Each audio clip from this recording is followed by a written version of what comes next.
मला मत द्या, आमच्याकडे लक्ष असू द्या, दुसऱ्या किंवा तिसऱ्या नंबरचं बटन आहे, जरा बघा. असे बरेचसे वाक्य आता येणाऱ्या काळामध्ये तुमच्या कानावर येणार आहे. तोच हसरा चेहरा, हात जोडलेले, मागे निष्ठावंत कार्यकर्ते आणि त्यांच्या हातामध्ये पॉम्पलेट म्हणा पक्षाचं किंवा झेंडा, ते आता येणाऱ्या काळामध्ये तुम्हाला दिसणारच आहे. मी कार्यकर्ता ज्यांनी विचार न करता साऱ्या आयुष्याकडे पाहिलं, साहेबांच्या गर्दीमध्ये चिरडून मरता मरता फक्त जगायचं राहिलं, स्वतःकडे बघायचं राहिलं. मी कार्यकर्ता, मी पिंडोक, कारण मी कार्यकर्ता. साहेब माझा मोठ्या मोठ्या गाडीमधून फिरतो, मी मात्र रस्त्यावरती किका मारून मरतो. मी कार्यकर्ता. यावर मला एक कविता सुचली होती, बघा जरा. मी नाही त्यातला म्हणत उमेदवार आरे दारी, मी नाही त्यातला म्हणत उमेदवार आरे दारी, भ्रष्टाचार आणि काळा पैसा लपवत स्मित हास्य त्यांच्या गाली, भ्रष्टाचार आणि काळा पैसा लपवत स्मित हास्य त्यांच्या गाली. हाती पुस्तकाचा भार, तोंडी वचनाचा आधार, हाती पुस्तकाचा भार, तोंडी वचनाचा आधार.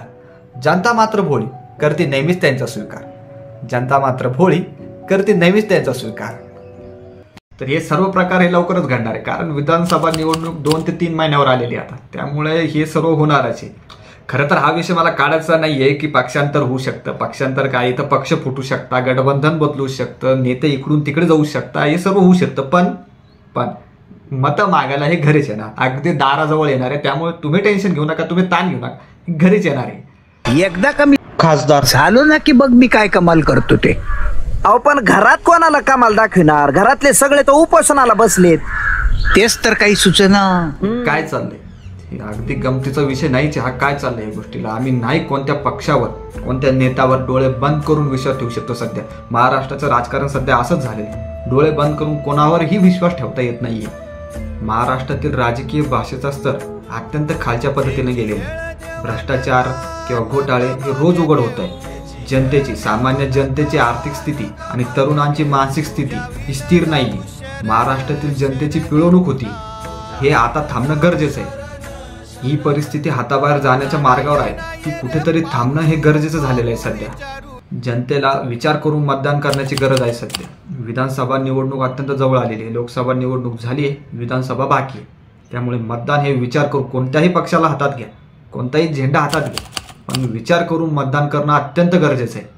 तर मला मत द्या हे वाक्य लवकरच तुमच्या कानावर पडणार आहे, आणि त्यानंतर तो व्यक्ती दिसतो न दिसतो तो भाग वेगळा. आता एकदा झाल्यावर, एकतर महाराष्ट्रातील राजकारण हे असं झालेलं आहे आणि त्यात तुम्ही मतदान करणार नाही हे फार वाईट गोष्ट आहे सध्या. त्यामुळे मतदान करणं हे गरजेचं आहे.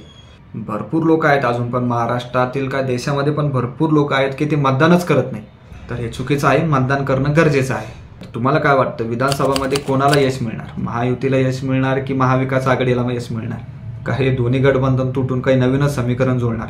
कमेंट करून नक्की सांगा. व्हिडिओ आवडला असेल तर लाईक करा, शेअर करा आणि हो सबस्क्राईब करा. धन्यवाद.